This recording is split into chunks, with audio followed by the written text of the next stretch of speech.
Bueno, muy bien. Vamos a ver cómo está el micrófono. Fíjate cómo está. Hola, hola. Hola. Sí, perfecto. Grabó. Bueno, Sebastián. buenas tardes a todos, buenas tardecitas a todos. Primero que nada, bienvenidos, ¿sí? A quienes no conocían quizá la librería, son y serán siempre bienvenidos por acá. Mi nombre es Juan Sebastián Monzón, soy amigo de rebote del señor escritor que vamos a presentar hoy, un poco derivado de la amistad que surge con mi padre. Lo primero que voy a plantear es que rompamos todo tipo de protocolo y ese tipo de acartonamiento que a veces sugieren las presentaciones de libros. Acá se está entre amigos, se está entre colegas, se está entre gente querida. No en vano hubo mucho abrazo en la previa de este encuentro. Eso ya es una buena señal. Anunciarles que el libro La muerte súbita del agua, que se está presentando esta noche, esta tardecita, por la jornada de hoy, además de tener un valor de 600 pesos y realmente recomendar que lo puedan adquirir, por la jornada de hoy viene con Los elefantes blancos, que es la ópera prima, se podría decir, del doctor Zapicán Matiao. Así que por hoy se van a estar llevando dos libros al precio de la estrella de la noche, que es La muerte súbita del agua. Mis palabras para con esta mesa, antes de dejarlos a ellos conversar y inmiscuirse un poco en los detalles del libro. Mi misión acá es dar mi lectura de lo que fue La muerte súbita del agua. En lo personal, yo terminé de leer este libro anoche. Me gusta siempre cuando hay una presentación que las letras queden frescas, ¿no? Hasta último momento, hasta minutos previos de las charlas. Y la verdad que yo en este libro encontré más de un libro, ¿sí? Vuelvo a repetir, esto es una observación absolutamente personal, pero yo creo que en La muerte súbita del agua, este libro que además cuenta con una edición muy cuidada, muy prolija, impreso en las imprentas en las cuales se imprimen las grandes editoriales de Montevideo y de todo el país, en este libro hay más de un libro. En primera instancia, y me parece que uno de el libro más importante que hay acá adentro, es el que habla de los derechos humanos, ¿no? Yo creo que primero que nada lo que hay en La muerte súbita del agua es una celebración y un recuerdo constante de la importancia de los derechos humanos, ¿no? Estos derechos que muchas veces no son cuestionados, ¿sí? Porque se supone que los deberíamos tener muy interiorizados, ¿no? No en vano se crearon estos derechos, siempre después de guerras, después de catástrofes. Y este libro es una bandera justamente que habla definitivamente de la importancia de volver a revisar el valor de estos derechos, ¿no? Que sin el valor de estos derechos o sin la puesta en juego de estos derechos, como sociedad, como comunidad, tenemos poco futuro, ¿sí? Por lo tanto, La muerte súbita del agua, uno de los libros que habita dentro de es un libro que habla de los derechos humanos, ¿sí? Después, el otro libro que yo personalmente encontré, también por una pasión heredada de mi viejo, ¿sí? Es un libro que tiene registros de conversaciones radiales. Realmente, de los libros que yo tengo acá, pocos antecedentes tengo, ¿sí? De que haya un volumen que interactúe tanto con este medio de comunicación, para algunos en extinción. No digan nada, pero eso es mentira, menos acá en Paysandú. Basta con bajar 18 de julio, Sarandí, cualquiera de las arterias principales o transitar cualquiera de los barrios periféricos para ver que eso no es así, que la radio se escucha un montón. Y La muerte súbita del agua aloja un registro de diferentes conversaciones radiales, que es un hallazgo para mí ya de por sí ese formato, ¿no? Hay, inconscientemente quizá, eso después lo responderá el doctor, una celebración, ¿sí? Una reivindicación de la radio como medio de difusión, como medio de difusión de derechos, como medio accesible, libre, ¿no? Gratuito para los oyentes. Y eso para mí fue una caricia al alma como lector, ¿sí? Porque no lo esperaba, básicamente, ¿sí? Entonces, leído desde ese lugar, como un registro histórico de qué es lo que pasa en las conversaciones radiales en lugares remotos, como lo puede ser Paysandú, o en notas más que trascendentes, como por ejemplo Blanca Rodríguez, ¿no? Ya desde ese lugar me parece un libro a atesorar, ¿sí? Para quienes disfrutamos de la comunicación y para quienes todavía encontramos muchísimas bondades en este medio tan horizontal como es la radio, ¿no? Ese es el segundo libro que encontré. Y el tercero es el libro de la persona detrás del escritor, ¿no? De la persona detrás del doctor, de la persona detrás del periodista. Después vos dirás, si esto es una barbaridad lo que estoy diciendo, ¿no?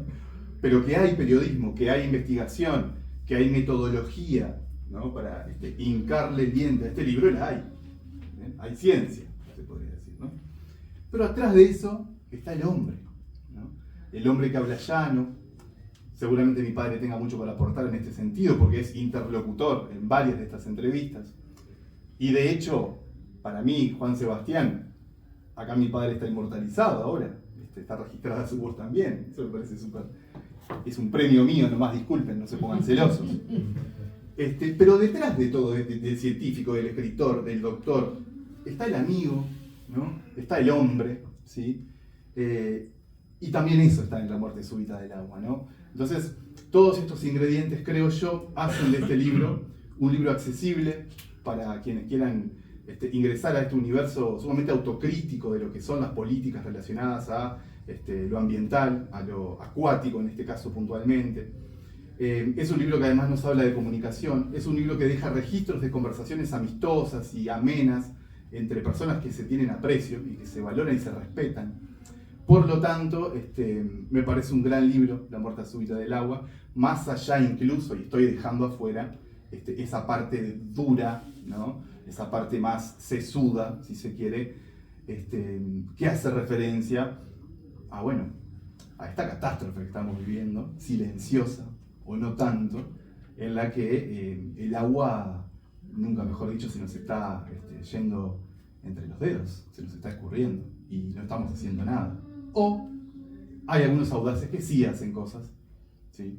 Es el caso de este librillo, con muy buena presentación, vuelvo a repetir, y con un lenguaje muy accesible, que de hecho el escritor en la introducción se ataja de eso. Me disculpo si hay alguna fe de ratas, me disculpo si hay alguna coma que quizá no está bien metida, pero esa honestidad que se presenta ya desde la introducción nos hace hacer el trato, ¿no? Ok, sí, está bien, doctor. Vamos a meternos al libro que lo vamos a aceptar como está. Así que lo que me queda de agregar es felicitarlo por este libro, muy lindo que ha sacado, y no creo que haya mejores interlocutores que puedan ahondar quizá en la parte más científica, quizá en la parte más humana, como lo son estos dos, vamos a decirles directamente, amigos que están acompañándonos esta noche. Así que bienvenido, ¿sí? Y bueno, que sea una gran noche para el recuerdo para usted. Bueno, muchas gracias. Bueno, muchas gracias por tus palabras. Como siempre, y como siempre hablamos con Juan, agradecer a los presentes, agradecer a mi editor que está a mi lado, que Rafael, gracias a él, me ayudó a poder terminar esta obra.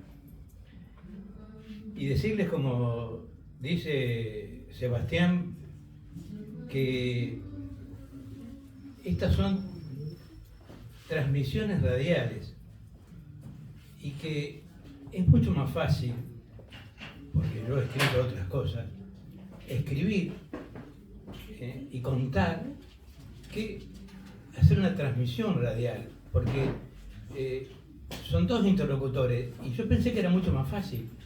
Es muchísimo más difícil que escribir, ¿verdad? Porque a veces hay un monólogo, después hay que corregirlo. Es decir, es mucho más complejo de lo que ustedes piensan que agarrar un lápiz o sentarse en la computadora y poder escribir. Porque todo este libro está relacionado fundamentalmente a audiciones radiales. Y yo siempre, cuando hablo con Juan, me gusta empezar con alguna frase de algún filósofo y la termino siempre después con otra. Juan tiene que acordarse. Aristóteles decía, es muy bueno el conocimiento, pero es más importante saberlo aplicar. Y Sófocles decía que la inteligencia, que eso va para todo lo que decía él de la parte humana, para nuestros políticos, para todos los que nos escuchan, para todos los uruguayos, todos los que estamos en esta lucha, en este cambio, porque esto tiene una afinidad de cambio, ¿no? La inteligencia no es un vaso para llenar, es una lámpara para encender. Y acá hay muchos que no encienden esa lámpara, y por eso que tenemos tantos problemas como tenemos. Así que, bueno, estoy para escucharlos, estoy para las preguntas que ustedes quieran. Está todo en el libro, he tenido muchísimas devoluciones, es un libro fácil de leer, que toca muchos temas. Algunos temas dirán, pero ¿qué tiene que ver la tuberculosis? Porque justo ese día, cuando hablo con Juan, era el día de la tuberculosis. ¿Qué tiene que ver Favaloro? Porque justo el día anterior se cumplían 100 años de la muerte de Favaloro, que nació en un pueblito que yo lo conocí, conozco por supuesto La Plata, porque trabajo en Buenos Aires, Sí, señor. en un pueblito que se llama El Mondongo, y conocí a Favaloro. Y bueno, Favaloro, un tipo que merece mi respeto, porque en el fondo murió por amor, y eso es invalorable. Y bueno, yo siempre digo, también, está todo acá, pero simplemente algunas cosas que siempre hay un momento exacto para hacer las cosas. Pablo Coelho lo llamaba el momento mágico. Acá tuvimos el momento mágico de cambiar cuando tuvimos la pandemia. Sin embargo, ese momento mágico no sucedió. Les voy a recomendar un libro también de Pablo Coelho, que se puede leer perfectamente en portugués, que habla del momento mágico. Es un libro de amor. Y dice: o margen do río de piedra, eu sentei e chorei. ¿Por qué? Porque pasó el momento mágico y se puso a llorar. Así que, muchachos, gracias por escucharme, disculpen por la cháchara, y bueno, te paso, querido amigo. Bien. En definitiva, yo soy un amigo de Zapicán, que hemos estado conversando, también conversamos mucho con Juan en la radio, cuando yo hacía hacíamos el programa de salud. Yo soy profesor de biología, soy un ex estudiante de la carrera de medicina, pero bueno, nunca pude terminar, y soy profesor de biología. Y una de las cosas que llama la atención, sobre todo del libro, es que nosotros no tenemos mucha conciencia de lo que es el agua. Agarra el micrófono. Sí, gracias, Juan. Una de las cosas que nosotros no tenemos mucha conciencia de lo que es el agua. Y de lo que Zapicán habla en las audiciones que hace con Juan, normalmente es de todo lo que está ocurriendo con las pasteras y cómo nosotros hemos vendido un recurso finito, porque no es infinita el agua, cómo lo hemos vendido sin pedir absolutamente nada a cambio. Realmente no hemos pedido nada, no nos pagan nada, ni siquiera exportamos celulosa, porque lo único que nosotros exportamos son palos, simplemente eso. No exportamos otra cosa, metemos palos desde Uruguay a una zona franca y desde una zona franca se exporta algo que a nosotros no nos deja absolutamente nada, pero nada de nada, ni un peso de ningún impuesto. Sin embargo, nos están robando el agua, realmente. Y ahora con el tema del hidrógeno verde, lo que tú explicas muy bien en el libro, que no es solamente el hidrógeno verde, sino el metanol, que es un alcohol, pero tóxico. Recuerdo hace unos años en Argentina que en una bodega habían puesto metanol en el vino y murieron 150 personas. Un lote de personas culpa del metanol. Es un alcohol, pero es tóxico. No es es pariente del etílico, pero es otro tipo de alcohol. Se usa solamente en laboratorios o a veces se puede usar para mejorar algún combustible, pero más de eso no se usa. Y realmente da pena porque el 3% de la población del agua del planeta es dulce, el 3%. Fíjense la masa que hay, solamente el 3% del agua del planeta es dulce y solamente el 0.03%, 0,03% es accesible a los seres humanos. Solamente esa porción es accesible a los seres humanos. El resto está en los casquetes polares, está en las cumbres de las montañas, está en un montón de lugares a los que es muy difícil acceder.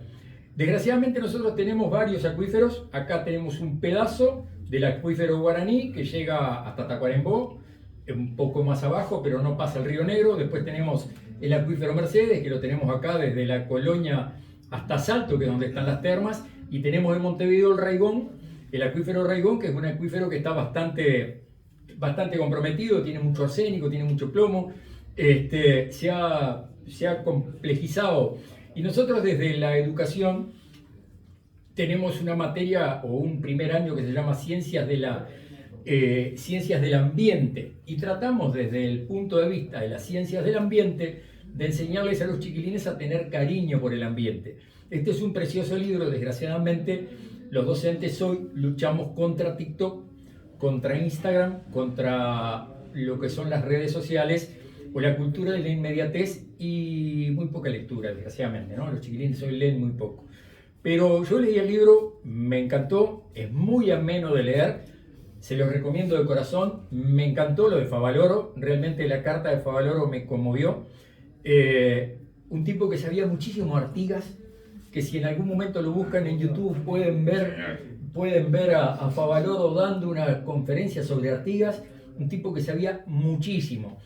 Fue una pérdida realmente irreparable, nada menos que para el creador de la cirugía de bypass, que capaz alguno de los que hoy están acá tiene el pecho abierto y tiene alguna cirugía de bypass, y fue gracias al doctor Favaloro, ni hablar.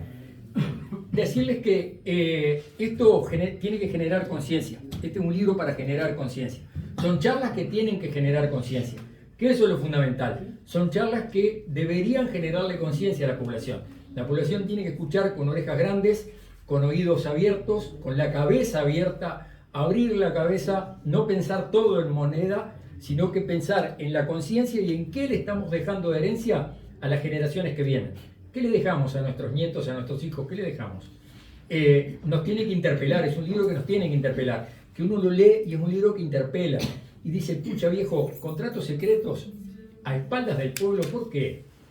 ¿Qué es lo que me dieron para que el contrato sea secreto y llegue a espaldas del pueblo? ¿Qué fue lo que sucedió acá? ¿Qué es lo que vino de retorno? Como bien decía Favaloro, siempre tiene que haber un retorno. Entonces, desgraciadamente eso es lo que... Sí, cómo no, Sapi, perdón, adelante. No. Yo creo que es muy difícil resumir 140 páginas en 4 palabras. En 3 palabras. Pero hay 3 cosas que les quiero decir. Primero, que lo que nos pasa a nosotros en este momento lo podemos cambiar. Eso es lo importante. Que acá hubo gente, y en Uruguay hay muchísima gente muy inteligente. Entonces tenemos que guiar a esa gente inteligente para que cambie esto que nos está pasando. Hola, ¿cómo te va? En primer lugar, nosotros dentro de este libro se manejan unos postulados que son muy importantes que la gente lo vea. Porque nosotros podemos cambiar nuestra realidad. Y así como está, no la cambiamos.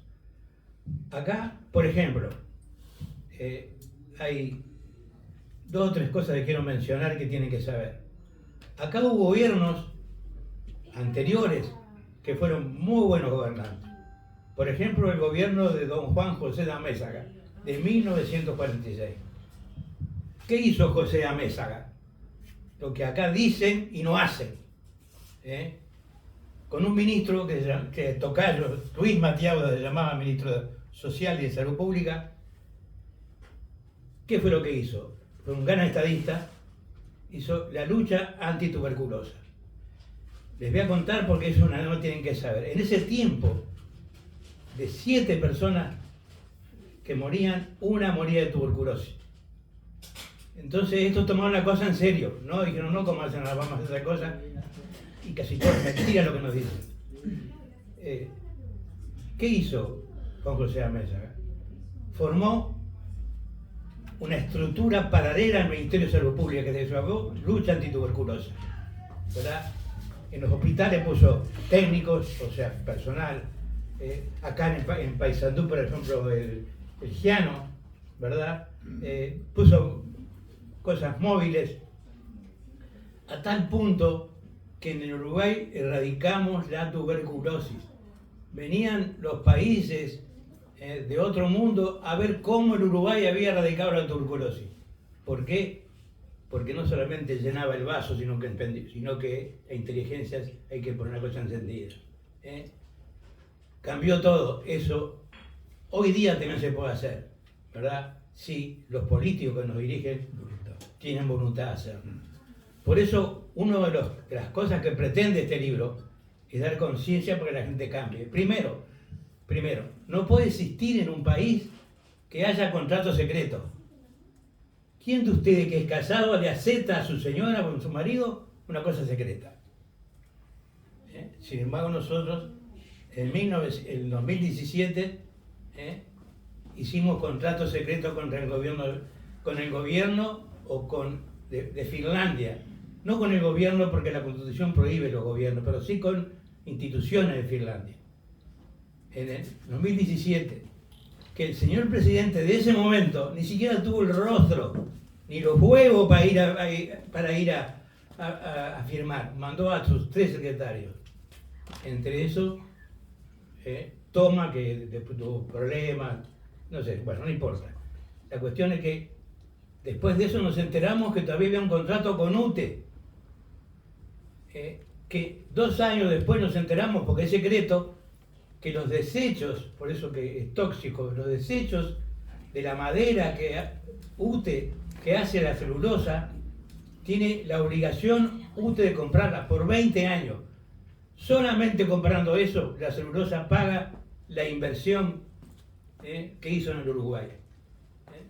Finlandia tiene con nosotros una deuda ecológica, porque por esas chimeneas, ahora el 12 de octubre voy a ir a Pueblo Centenario, salen metales pesados, sale cromo, sale plomo, sale arsénico, sale mercurio que afecta a las embarazadas, ¿verdad? ¿Y quién lo dice? Lo dicen ahora en la campaña política, ¿verdad? Tuvimos la oportunidad, cuando tuvimos la pandemia, por eso hablé de Coelho, de cerrarlo y no lo hicimos, ¿verdad? No solamente eso, le damos un ferrocarril. El ferrocarril nos cuesta 3.500 millones de dólares. Increíble eso. ¿No? Increíble. Y eso está todo acá, ustedes lo pueden leer, lo pueden encontrar porque todo es documento esto. ¿Saben cuántas viviendas somos para los uruguayos nosotros con esa plata? Se terminan los asentamientos. Exactamente. 70.000 viviendas. Pero eso no es nada. Se dan el lujo de tirar 1 millón de soda cáustica al arroyo Centenario, en donde por más de 100 años va a ser imposible que pueda crecer algo. ¿Verdad? Todas esas cosas están acá y conviene que las lean. Y el segundo gran postulado es que cuando sea acá hay porque acá no somos negativistas, no nada, no. Viene algo que es bueno, señor, tenemos el Parlamento. ¿Para qué está el Parlamento? ¿Solamente para cobrar sueldo? ¿Sabe cuánto gana un legislador? 400, o sea, $10.000. ¿Sabe cuánto gana un obrero? 21.000 pesos. 35, no es justo. Por eso, que una de las cosas que tienen que saber los jóvenes, que esto lo podemos cambiar. ¿Y cómo lo podemos cambiar? Con una reforma. O sea, la reforma significa, porque fíjense ustedes, para hacer un plebiscito viene del latín, de plebe, es cambiar la Constitución, necesitamos el 10% de los inscritos en el padrón electoral, el 10%. Pero para cambiar una ley que ya está promulgada y diario oficial, etcétera, etcétera, necesitamos el 25%. ¿No es un poco absurdo? Para cambiar la ley madre necesitamos, para cambiar una ley que ya fue promulgada necesitamos, ¿por qué? Pregúntese en por qué. porque los señores están sentados y no quieren moverse donde están. Entonces el pueblo les interesa un comino.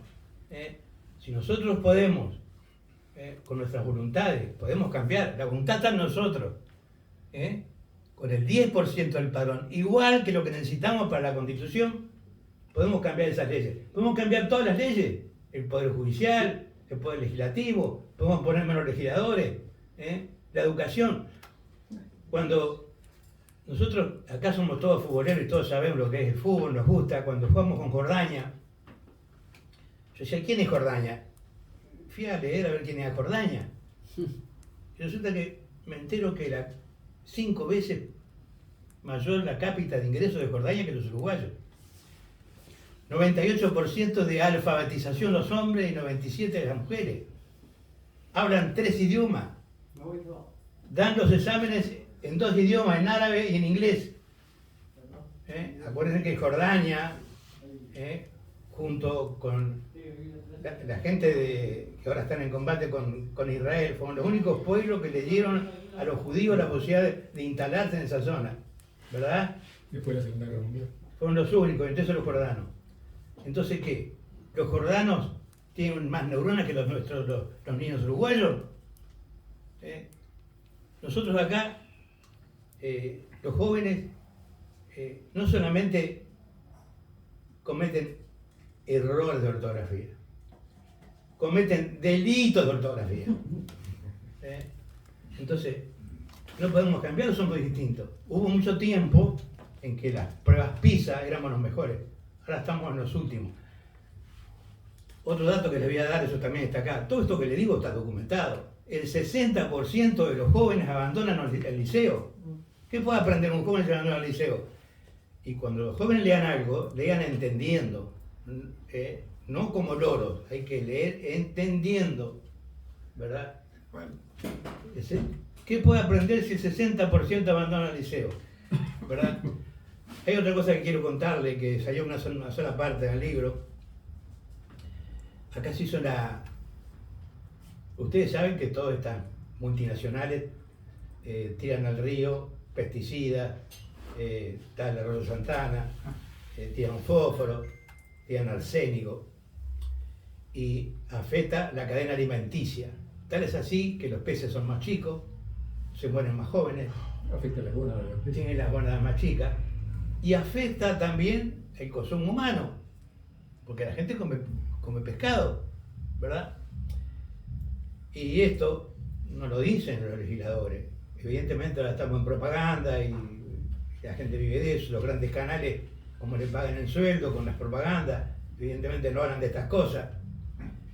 Se hizo un estudio muy concienzudo, yo tengo la documentación, entre la Universidad de Montevideo, sobre todo la Católica, y la Universidad de Búfalo.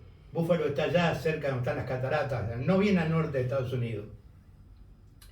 Fue un estudio aleatorio, o sea, no se estudiaban todos los niños, pero en ese estudio se llegó a la conclusión que los niños uruguayos, me dice, era importante, comparados con los niños que vivían en Búfalo, allá cerca de las cataratas, que no estaban en contacto evidentemente con los herbicidas, con los agrotóxicos, ni con el mercurio, ni con el arsénico, ni con todas esas cantidades. Son 12, si quieres las digo, pero no tiene sentido. Están acá, ¿verdad? ¿Qué se demostró? Que en estudios que le hicieron, se hicieron estudios hormonales y todo, el nivel intelectual de nuestros niños uruguayos es inferior a los niños que nacen en Búfalo y que no están en contacto con esta porquería. Y entonces yo me pregunto, nuestros legisladores, ¿para qué están? ¿No son tan nabos? No creo que sean tan estúpidos, porque por lo visto estúpidos no son, ¿verdad? Ustedes háganse las preguntas. ¿Dónde está? ¿Dónde está el problema acá? ¿Por qué pasa eso? Evidentemente que un país chico necesita comer, hace préstamos y después pide plata para pagar esos préstamos. Por eso que estamos vendiendo, como decía José Gervasio Artigas, el rico patrimonio de los orientales al vil precio de la necesidad. Tal cual. Estamos vendiendo el petróleo del futuro. Y no le sigo hablando porque si no tengo para 5 o 6 horas. ¿Verdad? Todo patotear. Pero me gustaría que alguien quiera preguntarme algo. No sé, Juan, vos que... No, bueno, Si llega el, yo simplemente quiero... Cualquiera que quiera preguntar alguna cosa, que tenga alguna duda, si llega el, ¿no? El cambio está en nosotros. el cable está. Los suizos, eso es lo que ve. Si llegamos a colocar este libro porque no es barato, vamos a hacer una ampliación, voy a hablar del Parlamento suizo. Los referéndum y los plebiscitos, que no es lo mismo referéndum y plebiscito, les voy a explicar. Plebiscito cuando vos cambiás una ley madre y referéndum cuando vos cambiás una ley que ya fue promulgada. Son muy parecidas, pero son diferentes. Lo justo sería que un referéndum, una ley que ya está, tendría por lo menos el 10%, es lo que tenemos nosotros. Pero después podemos cambiar todo, pues podemos bajar eso, ¿me entiendes? Cuando hablamos de ley madre, hablamos de constitución de la República, ¿no? Claro. O sea que para cambiar la constitución se necesita solamente el 10% del padrón, 300.000 personas. Para cambiar una ley se necesita aproximadamente el 25%, o sea que estamos hablando de 700 y pico mil personas para cambiar una ley. Cambiar la constitución, que es nuestra carta fundacional, con un 10% se logra. Sin embargo, cambiar una ley común votada por nuestros legisladores se necesita un 25%. ¿Cómo será la cosa? Que ellos no quieren que nosotros como pueblo cambiemos una ley. Desde ningún punto de vista quieren que como pueblo se les cambie una ley. Para perseguir en el poder, para cobrar los sueldos. Yo no tengo nada contra los legisladores, todo lo contrario, porque tenemos una democracia y hay que cuidarla, pero es una democracia débil. La gente está cansada y para eso le voy a decir una frase de Cicerón en el Senado romano, 60 años antes de Cristo, cuando un militar, Catinina, lo tenía cansado, entraba y hacía lo que quería. Entonces, el pueblo estaba cansado. El pueblo está cansado. Lo que pasa es que, ¿por qué los jóvenes están con la internet y todo lo demás? Porque están cansados de la mentira de los políticos, ¿verdad? Entonces, Cicerón le dijo a Catinina, «Cusque tande, Catinina, butere paciencia nostra». ¿Hasta cuándo, Catinina, abusarás de nuestra paciencia? Hoy todavía tenemos el derecho romano, ¿verdad? Y bueno, si podemos hacer una segunda edición, voy a hablar de los parlamentarios suizos, en donde con el 5% de ellos cambian las leyes, en donde lo pueden leer, no tienen sueldo, tienen solamente viáticos, ¿verdad? Y viáticos en transporte público. Claro. No tienen autos, viáticos en transporte público. Y eso, o sea, es totalmente irreal lo que, comparado con nosotros, es irreal. Es simplemente anecdótico, ¿no? Pero el cambio está en nosotros. Y con esto podemos cambiar todo. Ustedes me preguntan, ¿hasta cuándo hay tiempo, doctor, para esto? Bueno, la ley dice, la Constitución dice, que cualquier reforma constitucional se puede presentar en cualquier elección nacional o departamental. Quiere decir que no tenemos tiempo. Lamentablemente no hemos juntado las firmas para que esta reforma se presente. Pero tengo la esperanza y la fe de los uruguayos, los orientales, puedan cambiar y podamos vivir un poco mejor de lo que vivimos. Para que un jubilado no cobre 15.000 pesos, para que los trabajadores, podemos cambiar hasta el BPS. Ustedes se dan cuenta, les voy a contar otra cosa. Es decir, el BPS es un órgano recaudatorio, pero cuando una fábrica o una empresa se cierra, eso pueden leerlo, acabamos de ganar un juicio con el TCA, ¿qué hace el BPS? Lo jubila al señor, a él, a mí me jubila, pero me descuenta la deuda que la empresa tenía con el BPS. No solamente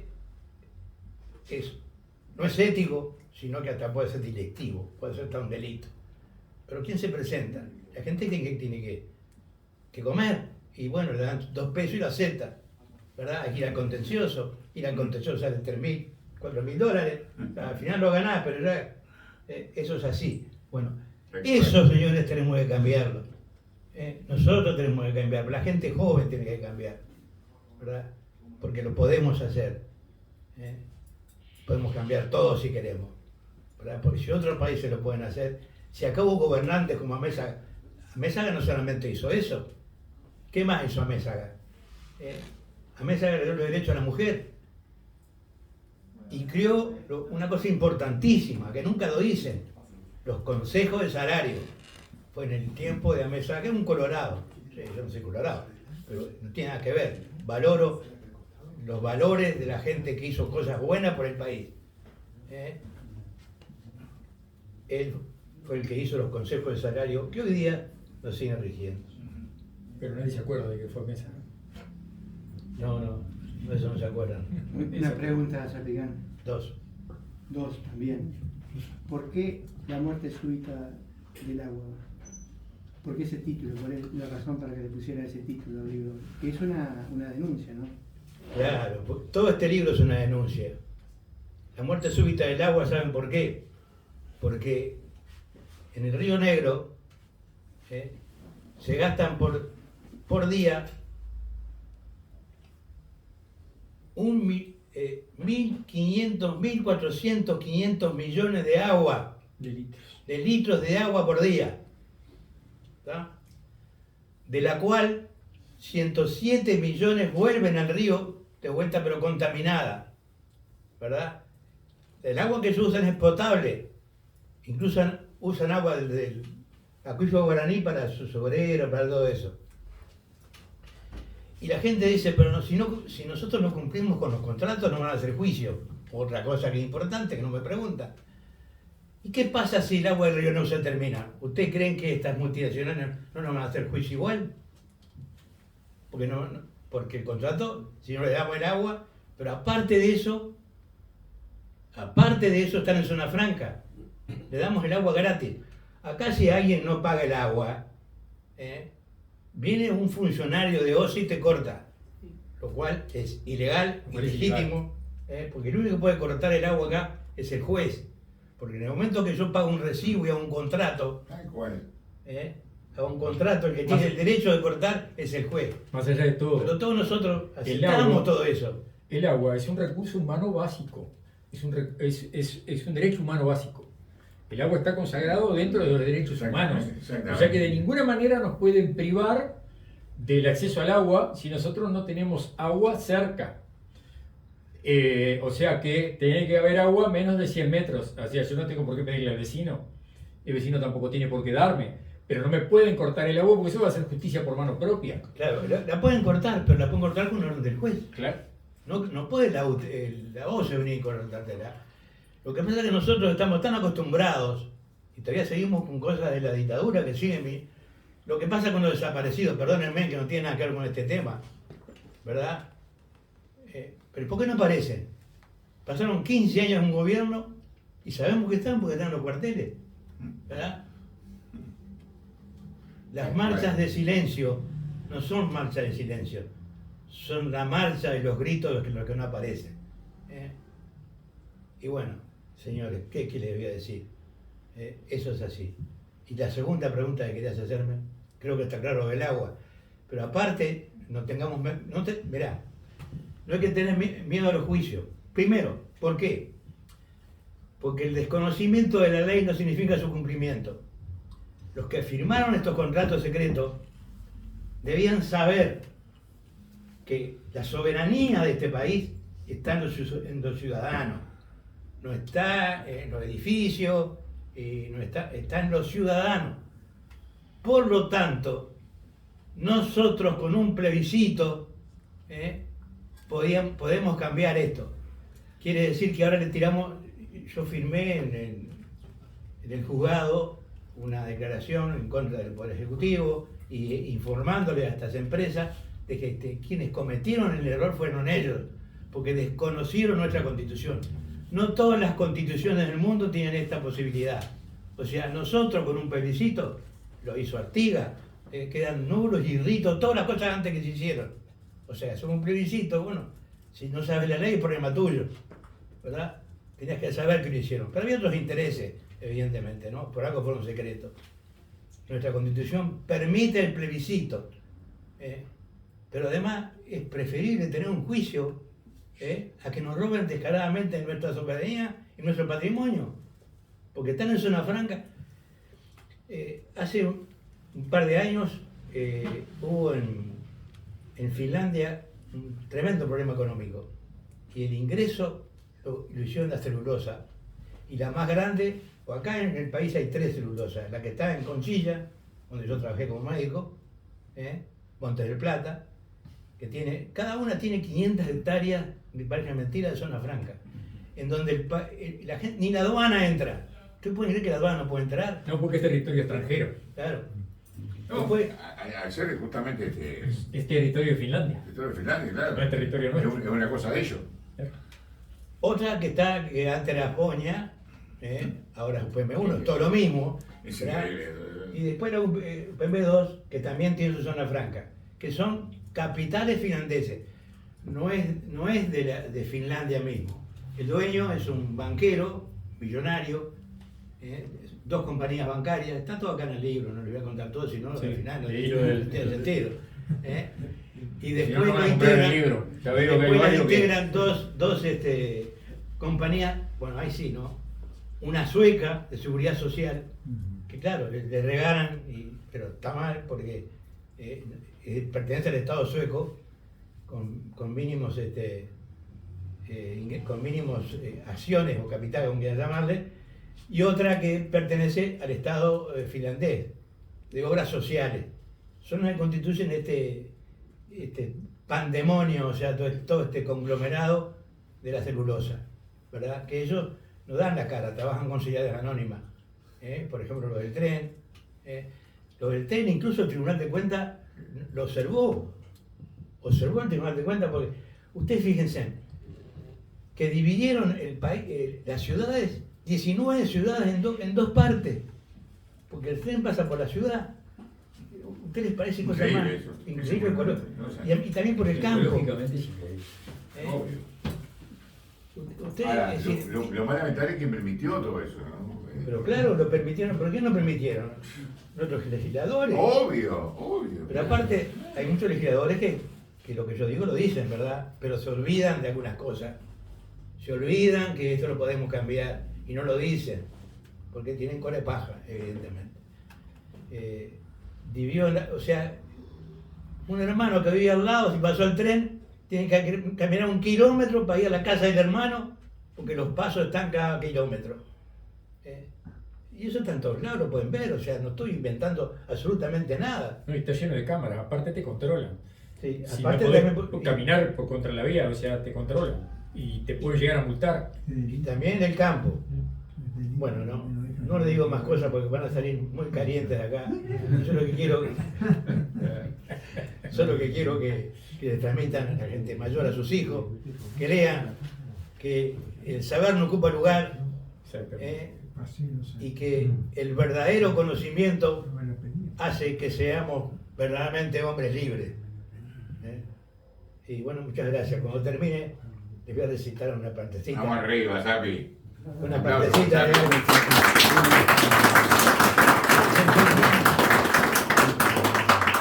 Soy muy amante de la poesía, en mis tiempos jóvenes escribía. Bueno, vos sos un romántico, ¿no? ¿Cómo te llamas? Pero Bueno, es un hubo acá romántico. un es un grandes romántico. poetas, entre ellos Sí. Solís de San Martín, hay que leerlos. Y bueno, no sé si terminamos, No sé. ustedes dirán si quieren preguntar algo, si ¿Alguien no, que quiera preguntar alguna cosa? compañero, vos querías preguntarme algo más. No, hay una frase que utiliza la clase política y es que para que se genere trabajo es necesaria la inversión Bueno, y la eso, inversión extranjera. ¿Tú qué reflexionas con respecto a eso? eso es una gran mentira, porque está demostrado, te voy a decir números. Cuando empieza la construcción de una planta, toman 2.000, 3.000 personas, pero es un bien de un rato, ricos unos días y pobres después, ¿verdad?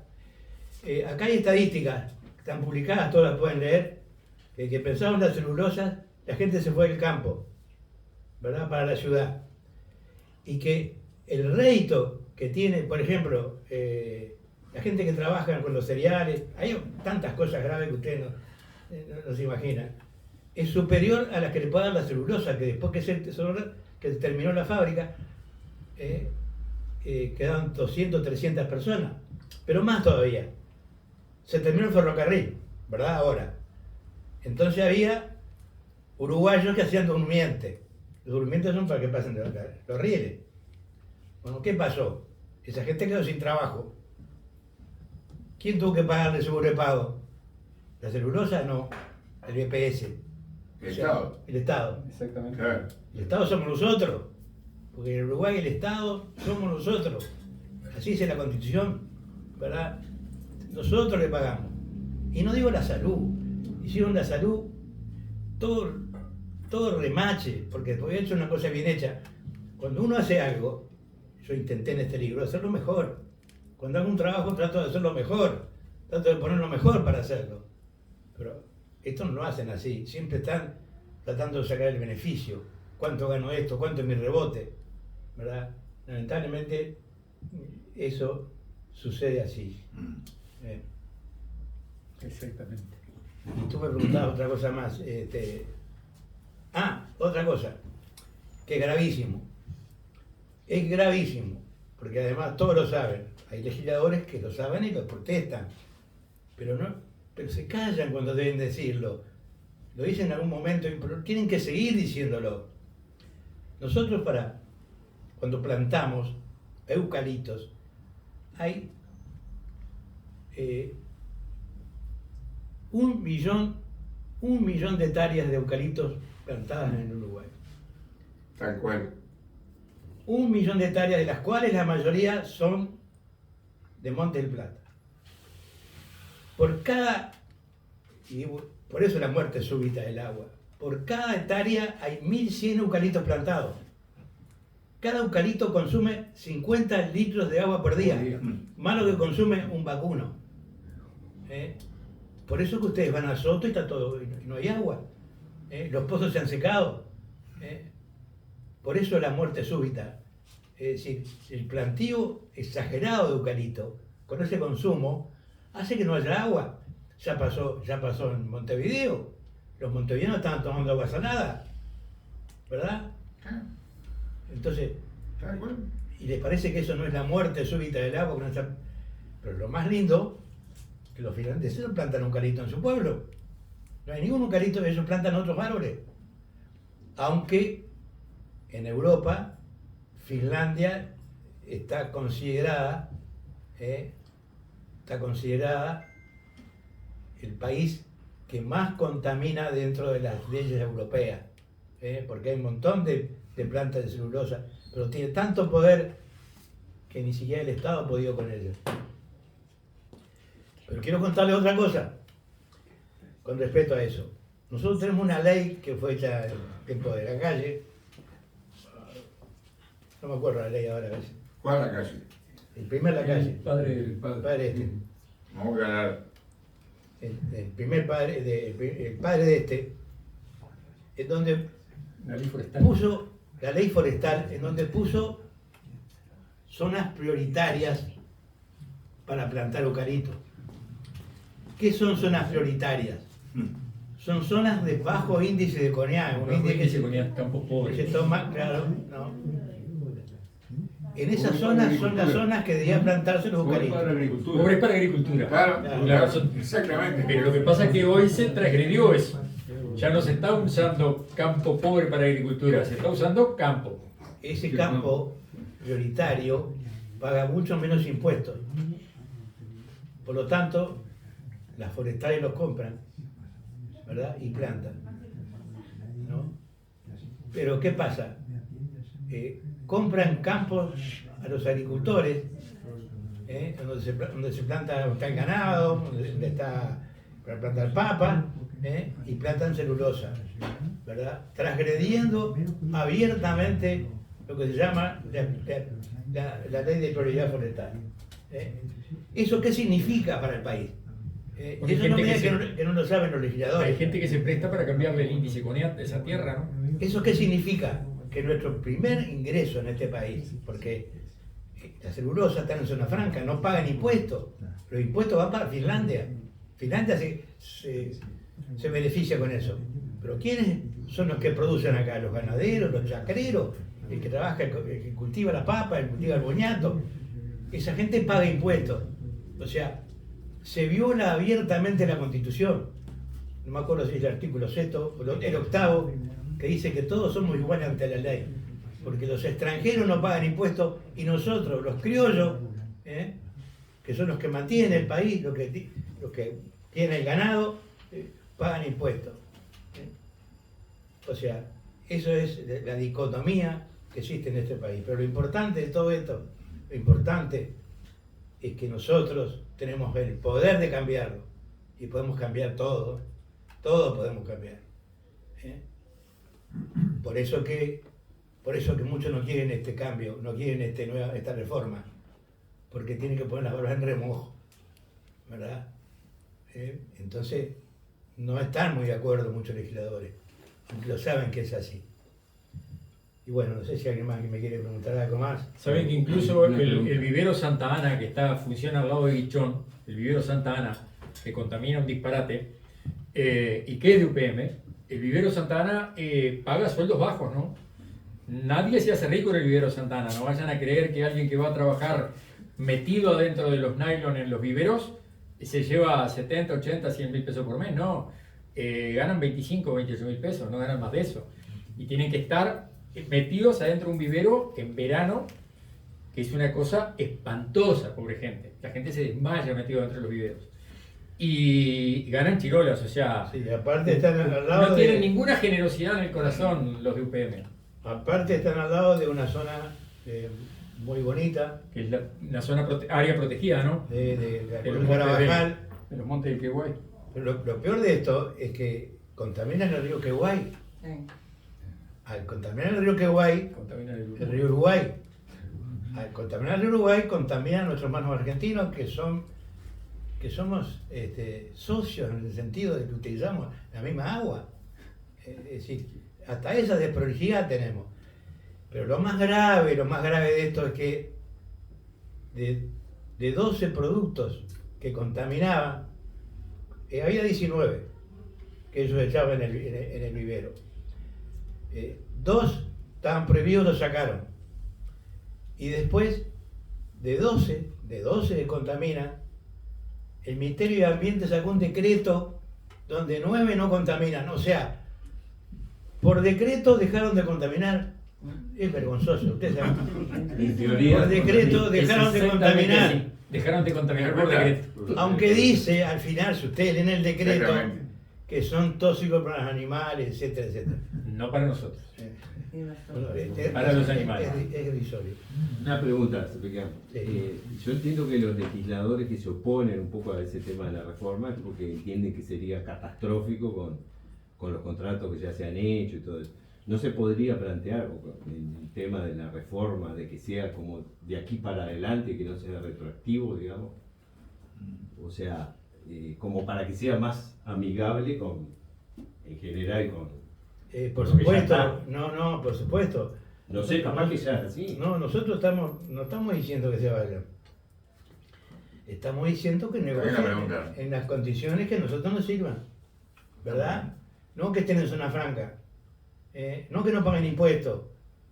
Pues acá cualquier hijo vecino que tiene un kiosquito paga el 50% de su ingreso en impuestos.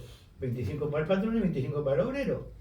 Esta gente no paga, o sea, es decir, nosotros pretendemos que negocien en las condiciones que negocia el criollo. ¿Por qué lo castigamos al criollo, al que produce, a nuestro semejante?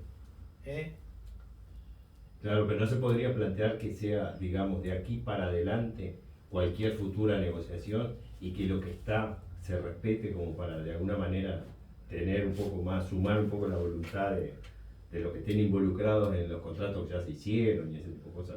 Sí, pero O sea, no hay que tenerle temor a los juicios. Se puede, claro, pero para eso necesitamos nosotros que la gente tome conciencia, que juntemos las 370.000 firmas que necesitamos, para poder cambiar y negociar. ¿Usted cree que se van a ir? Pero van a negociar porque si tienen todo gratis. Es evidente. Para renegociar. Claro, pero ¿por qué no van a perjudicar de esa Pero manera? renegociar en otras condiciones, Claro. donde nosotros también podamos. ¿Por qué nos van a llevar como nuestro país patrimonio, participar en la nuestra torta? riqueza? Ahora con el hidrógeno verde. Esa cantidad de firmas que se necesitan, ¿son para ir a un plebiscito o son ya con eso ya estarían? No. Son para... Ahí. Un plebiscito. Pero después se necesita, Ya, después se claro. necesita Explico bien porque es muy el importante. 50 más 1. La Corte Es para ir al Electoral, plebiscito. la Corte Electoral exige que para que se pueda plebiscitar del latín plebe, cambiar, se necesita el 10% del padrón, ¿verdad? Entonces, por ejemplo, ahora la Seguridad Social, la reforma la va a tener. Yo pienso que es un acto de empatía que todo el mundo firme por los plebiscitos. Después cuando vaya a votar, que vote lo que quiera, Claro. pero que deje la libertad a la gente, porque le estamos cortando las manos a la gente, ¿verdad? Porque es injusto. La gente después va a votar si el voto es secreto, pero que por lo menos tenga la posibilidad de decir, bueno, yo estoy de acuerdo con este plebiscito, aunque no esté de acuerdo, No. pero dejar, Bueno, o no, pero dejar las manos libres y después se va a votar o no. Y negociar en condiciones que al país le sirva. está Que muy buena- nunca más está haya buena la pregunta, negocios. está buena la pregunta. Excelente la pregunta. Bueno, Pero no bueno, hay que bueno, tener bueno. temor a los juicios. Por eso fue que firmamos, nosotros en el Poder Judicial, de que los que firmaron ese contrato, un contrato más triste del 2017, desconocían, a ellos no nos importaban, desconocían nuestra Constitución, porque nuestra Constitución tiene esa posibilidad de que ejercemos nosotros los ciudadanos y que hay un plebiscito. Estaba Tabaré. Sí, estaba Sí. Tabaré, pero por eso ni siquiera fue, porque él sabía que estaba haciendo algo mal. ¿Por qué no fue a firmar? Y mandó a los 3 secretarios, uno toma, Pero, otro no, saca no, delegado y otro... Más que fue que uno, después de Valle, fue que firmó el tema de la. El tema este de las. Pero les cuento algo más. El tema este después de la. Pero cuando vino Goña, acá, Goña 1, A ver, ya les cuento, porque vengo, eso está todo documentado. 2005, 2010, que empezó la primera pastera acá en el Uruguay. Esto era Enzo. Sí, pero me refiero a lo que era no sé Goña. la palabra. La que tuvo lío, lo que cerraron los puentes los argentinos, ¿verdad? Fue a La Haya, ¿verdad? Los 2 juicios los perdimos nosotros los uruguayos. Los 2 los perdimos. Pero al final, como se logró de que no se contaminaban, se permitió que siguiera con la pastera. Ese presidente pretendió hacer la guerra a Argentina. Estamos todos locos. Y pidió apoyo a Estados Unidos y todo. Tienen que recordar, eso está acá y estando. En Frevento fue eso. ¿Eh? En Frevento fue eso. En Frevento, claro. Claro. Frevento, Goña. Acá también estaba cortado el puente.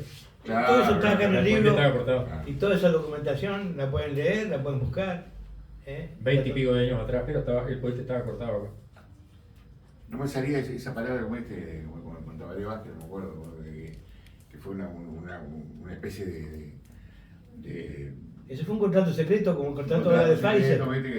que no salió y que, bueno, está. Y, Todavía no sabemos lo que firmamos con Pfizer. ¿Qué dice el contrato de Pfizer? ¿Qué tenemos que pagar a Pfizer? ¿Sigue siendo secreto? ¿A ustedes les parece que a esta altura puede haber contrato secreto? ¿En nuestro pueblo? No sabemos qué pasó con el contrato de Pfizer. bueno, La lo que idea pasó, es que por ejemplo, nada más- con las vacunas, por ejemplo, ¿no? Con Bueno. el tema de las vacunas, por ejemplo, pasó algo medio similar. El tema de cómo es de la supuesta pandemia que pasó.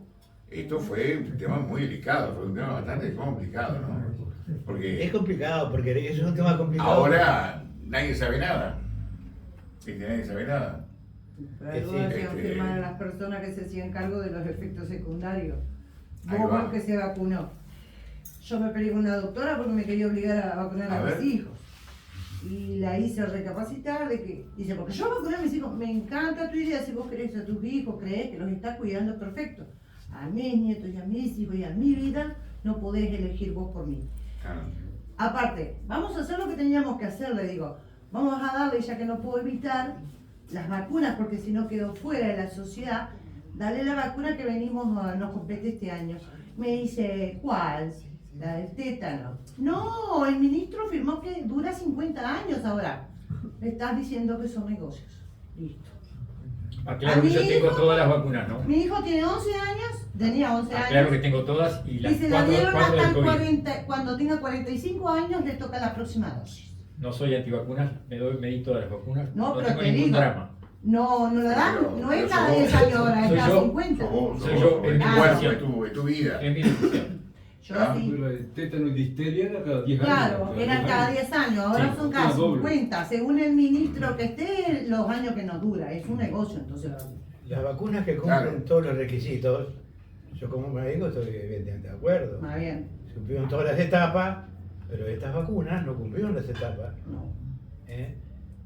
Y todavía son secretas, o sea, no sabemos lo que es el contrato de Pfizer. ¿Por qué no lo ponemos? ¿Por qué no lo.? Pero no solamente de Pfizer, De todo. de las otras también. Sí. Sí, está bien, está bien. ¿Eh? Porque así, Santi, Laboratorios en plata con no eso. es solamente de Claro, es un Pfizer. negocio. Los Todo laboratorios un negocio. hacen plata con todo. Con todo. Con Todo todo. negocio. Los laboratorios hacen plata con la enfermedad, o sea, es como cuando uno pensaba que quieren matar a las personas mayores.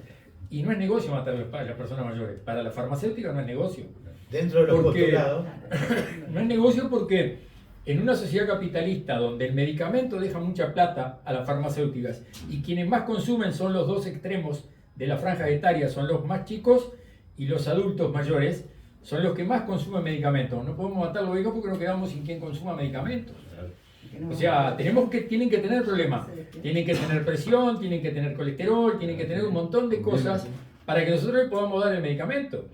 Más allá de que usamos la atorvastatina para tratar la hipercolesterolemia.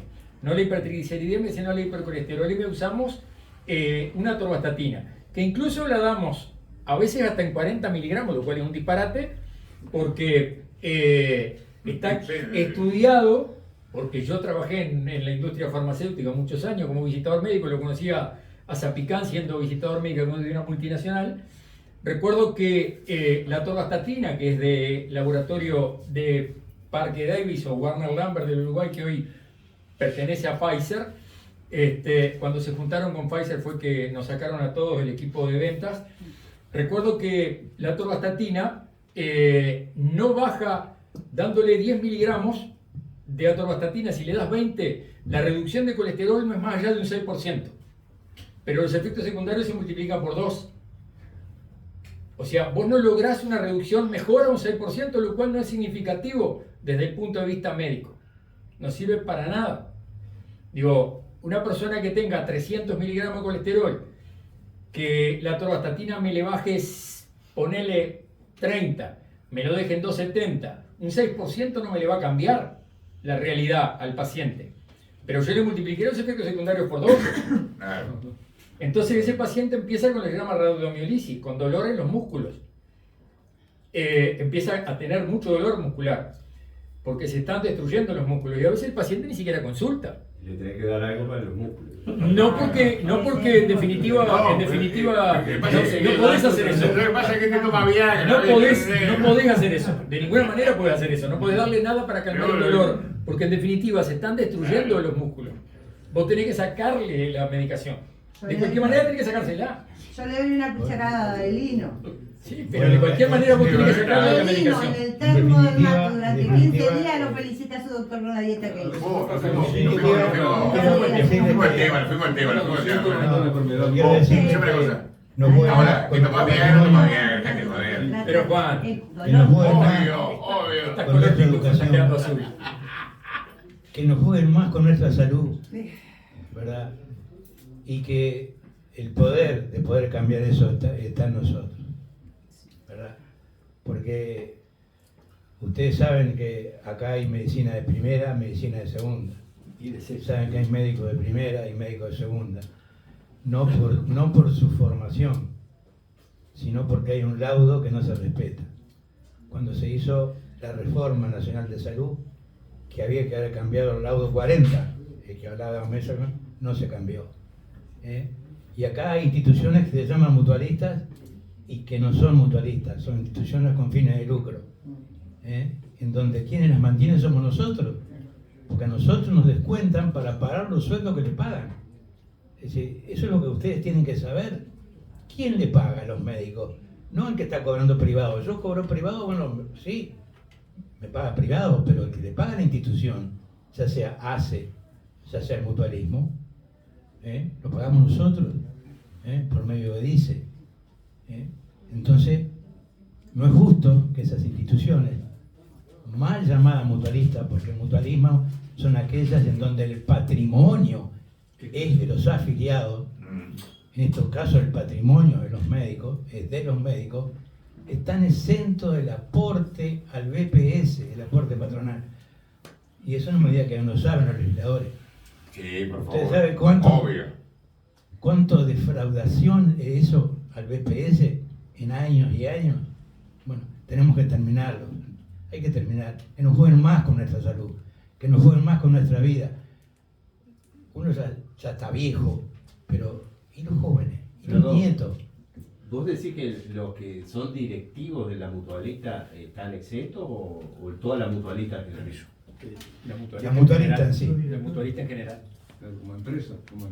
La mutualista en sí, como No paga empresa. aporte patronal. Porque Los ya lo que empleados hace- que tiene, ya sea de mantenimiento, de lo que sea, No pagan aporte No patronal. paga aporte patronal. ¿Por Porque qué pone no paga aporte patronal? una cláusula aleatoria, que en fantoche, que dice que son sin fines de lucro. Pero ese empleado después va a tener su reconocimiento de aporte. ¿no? Sí, No, claro. nada que ver el empleado, la empresa. La empresa está exenta. La empresa no paga. Fortuna ahorra. Fortuna. Y se lleva. Ahí está, fortuna. ¿A usted le parece que eso, que son sin fines de lucro? Plantéenselo así como la duda. Es un dinero que no le llega al BPS tampoco. El dinero que el BPS A le eso llega. le vamos a El BPS sabe muy bien que es así, pero el BPS pertenece al sistema y el Poder Judicial también sabe, pero el Poder Judicial es socio hermano del Poder Ejecutivo, por lo tanto es el mismo perro con distinto collar. Hay que cambiar muchas cosas, muchachos, acá, para que esto sea realidad.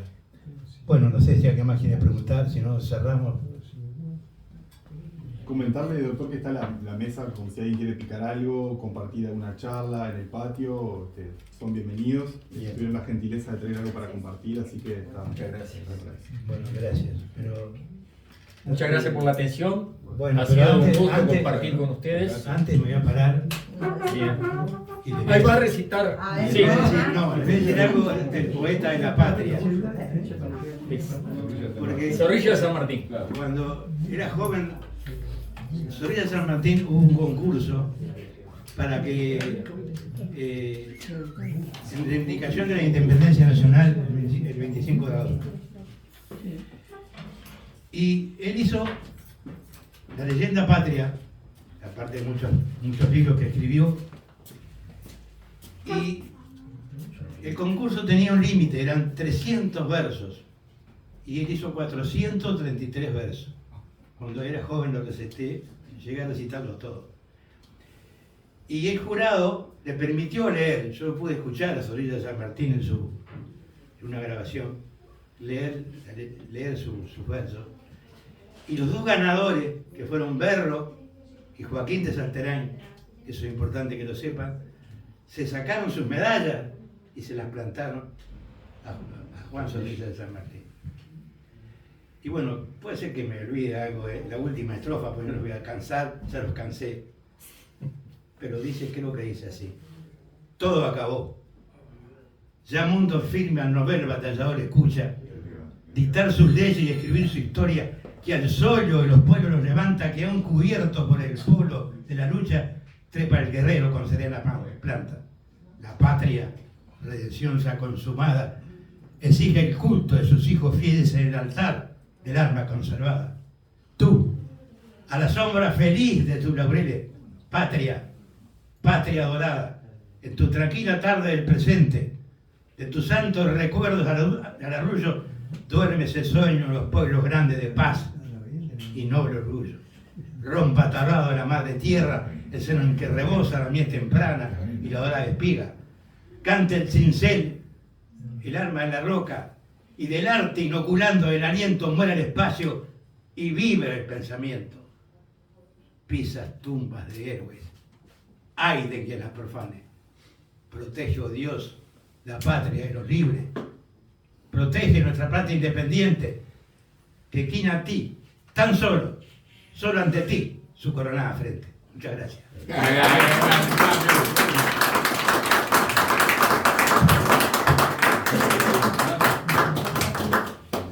Safi, una última pregunta. Sí. Acá. Zapicán, ¿tenés nombre indígena? Y la pregunta mía era si tu padre, sabés ¿por qué motivo te pusieron ese nombre? Sí, te contesto con una respuesta. En el elefante blanco está. El elefante blanco está. Y acá está lo que fue mi padre, un ser excepcional, un hombre de una bondad increíble, porque yo nací en un lugar muy humilde, muy pobre. Trabajé toda mi carrera, porque trabajaba y estudiaba, pero trataba de hacer lo mejor, ya sea en lo que estudiaba o en lo que trabajaba. Mi padre le gustaba, y de ahí que a mí también me gusta leer mucho, y de ahí que viene el nombre. Pero acá está, en este librito, te cuenta. A leer, Luisito.